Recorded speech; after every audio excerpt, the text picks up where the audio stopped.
हरि ओम भक्तों, मैं हरिप्रिया अपने YouTube चैनल में आपका हार्दिक स्वागत करती हूँ। आज मैं अपने भक्तमाल सीरीज में आपको नृसिंह अवतार की कथा सुनाने जा रही हूँ। जब वराह भगवान ने हिरण्याक्ष का वध कर डाला था, तब उसकी माता अदिति, उसकी पत्नी भानुमति, उसका भाई हिरण्यकशिपु और समस्त परिवार बड़ा दुखी था। दैत्येंद्र हिरण्यकशिपु ने सबको समझा बुझाकर शांत किया, परंतु स्वयं शांत नहीं हुआ। हृदय में प्रतिशोध की ज्वाला धधकने लगी। फिर तो उसने निश्चय किया कि तपस्या करके ऐसी शक्ति प्राप्त की जाए कि त्रिलोकी का राज्य निष्कंटक हो जाए और हम अमर हो जाएं। निश्चय कर लेने पर हिरण्यकशिपु ने मंदराचल की घाटी में जाकर ऐसा घोर तप किया कि जिससे देवलोक भी तप्त हो गए। देवताओं की प्रार्थना पर ब्रह्मा जी ने जाकर उससे अमरत्व छोड़कर अन्य कोई भी मनचाहा वर मांगने को कहा। उसने कहा कि मैं चाहता हूँ कि आपके बनाए हुए किसी प्राणी से मेरी मृत्यु न हो। भीतर बाहर, दिन में रात में आपके बनाए हुए प्राणियों के अतिरिक्त और भी किसी जीव से, अस्त्र शस्त्र से पृथ्वी या आकाश में कहीं भी मेरी मृत्यु न हो। युद्ध में कोई भी मेरा सामना न कर सके। मैं समस्त प्राणियों का एक छत्र सम्राट बनूं। इंद्रादि समस्त लोकपालों में जैसी आपकी महिमा है, वैसी ही मेरी हो। तपस्वियों और योगियों, योगेश्वरों को जो अक्षय ऐश्वर्य प्राप्त है, वही मुझे भी दीजिए। ब्रह्मा जी ने एवमस्तु कहकर उसके मांगे वर उसको दिए। वह अपनी चतुराई पर बड़ा ही प्रसन्न हुआ कि मैंने ब्रह्मा को भी ठग लिया। उनके न चाहने पर भी मैंने युक्ति से अमरत्व का वरदान ले ही लिया। यह जीव का स्वभाव है, वह अपनी चतुराई से चतुरानन की कौन कहे, भगवान को भी धोखा देने का प्रयत्न करता है। वैसे ही हिरण्यकशिपु ने भी अपनी समझ से मृत्यु का दरवाजा बंद ही कर लिया था, किंतु भगवान ने जब चाहा तो खोल ही लिया। वर प्राप्त कर उसने संपूर्ण दिशाओं, तीनों लोकों तथा देवता, असुर, नर, गंधर्व, गरुड़, सर्प, सिद्ध, चारण, विद्याधर, ऋषि, पितृगणों के अधिपति, मनु, यक्ष, राक्षस, पिशाचपति, भूत और प्रेतों के नायक तथा संपूर्ण जीवों के स्वामियों को जीतकर अपने वशीभूत कर लिया। इस प्रकार उस विश्वजीत असुर ने अपने पराक्रम से संपूर्ण लोकपालों के स्थान छीन लिए। स्वयं इंद्र भवन में रहने लगा। उसने दैत्यों को आज्ञा दी कि आजकल ब्राह्मणों और क्षत्रियों की बहुत बढ़त हो गई है।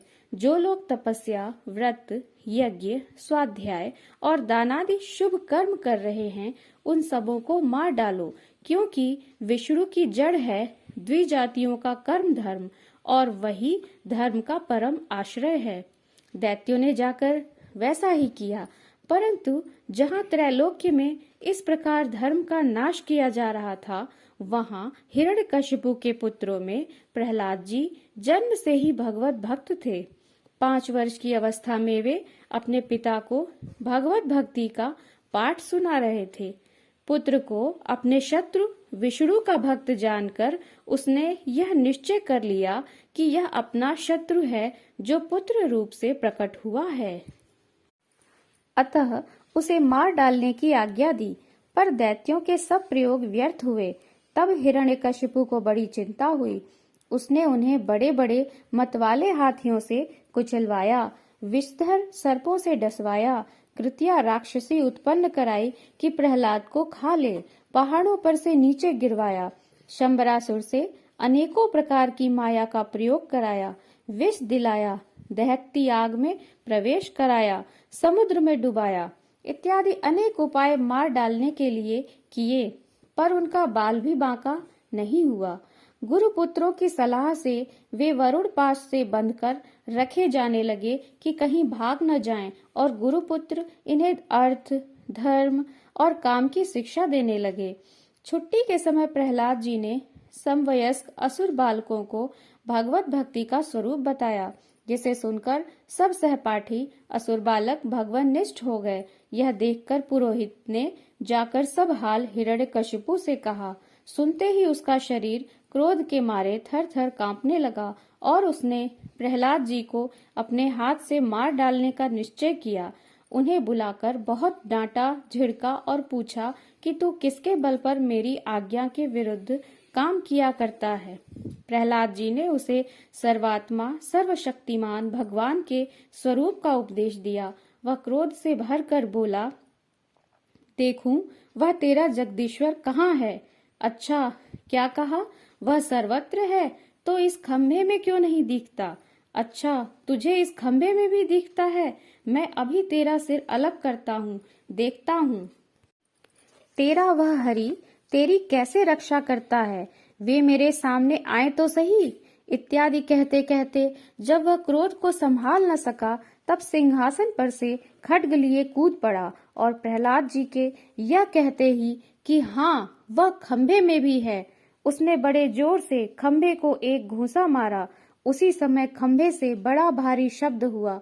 घूंसा मारकर वह प्रहलाद जी को मारने के लिए झपटा था, परंतु उस अपूर्व घोर शब्द को सुनकर वह घबराकर देखने लगा कि शब्द करने वाला कौन है। इतने में उसने खंभे से निकले हुए एक अद्भुत प्राणी को देखा। वह सोचने लगा, अहो, यह न तो मनुष्य है न सिंह, फिर यह नृसिंह रूप में कौन अलौकिक जीव है। वह इस उधेड़-बुन में लगा ही हुआ था कि उसके बिल्कुल सामने नृसिंह भगवान खड़े हो गए। भगवान उससे बड़ी देर तक खिलवाड़ करते रहे। अंत में संध्या समय उन्होंने बड़े उच्च स्वर से प्रचंड भयंकर अट्टहास किया, जिससे उसकी आंखें बंद हो गईं। उसी समय झपट कर भगवान ने उसे पकड़कर राजसभा द्वार की ड्योढ़ी पर ले जाकर अपनी जंघाओं पर गिराकर अपने नखों से उसके पेट को चीरकर उसे मार डाला। हरिओम तत्सत। इस प्रकार श्री नृसिंह भगवान की कथा संपूर्ण हुई। कृपया आप हमारे चैनल को लाइक करें, शेयर करें और सब्सक्राइब